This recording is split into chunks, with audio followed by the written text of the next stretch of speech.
the way the pros get so much spin on their wedges, especially their high loft wedges, is they're extremely steep in their swing. So with your high loft wedges, you can, this is where you want your swing path to go from out to in, like you would hit a slice or a fade, because then the ball is running up the grooves this way, and it's going to get the maximum spin on it because you're using way more of the face, you're using more of the grooves.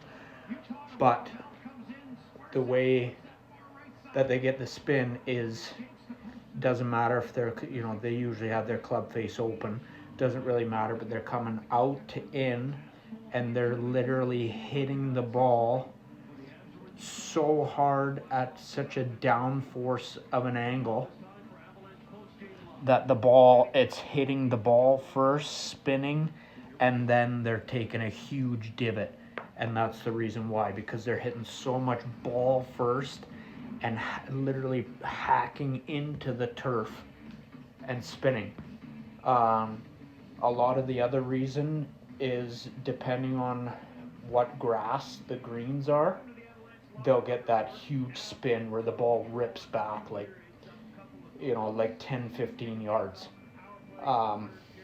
And that's why you only see it at certain courses. Sometimes the ball kind of, they can control it, whether they're getting it to bounce a couple times and stop or spin back, but where they're getting the real huge spinners, that's the certain type of grass that they're playing on.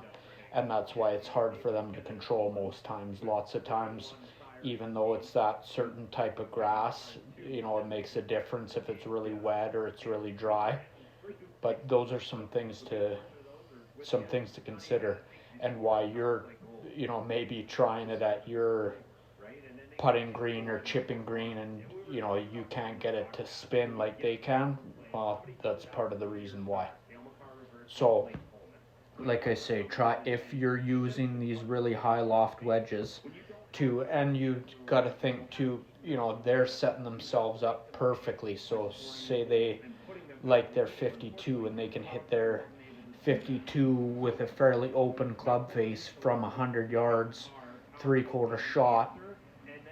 That's the reason why they're hitting 3-wood off the tee on the par 4 to give themselves that around 100 yards out from the green, so they can use the wedge that they're extremely comfortable with. No matter what they do, they know 100 yards, this is how they got to hit it. They can dig in like that and get lots of spin on it. They can open the club face so they can hit it higher, so that when it comes down and drops, it's going to be a bigger bounce, but the second bounce it's going to rip back. Stuff like that, you really got to think about. It's not just the amateur going around and hitting his driver off the tee as far as he can, and whether he has 30 yards from the pin or he has 120 yards, he's not always thinking about what he's comfortable with. If you're comfortable with a 100-yard shot with a pitching wedge, half swing, 3/4 swing, then that's what you need to be thinking about, hitting into the greens, not just what you're trying to smash into the green every time or get closest to the green. Set yourself up with a club that you're comfortable with, so that your next shot into the green is easier for you. You already got the confidence in your head. You're really good with this shot, whether it's a half swing, 3/4 swing, club up, club down, whatever you need to do, but try and make the next shot for yourself easier.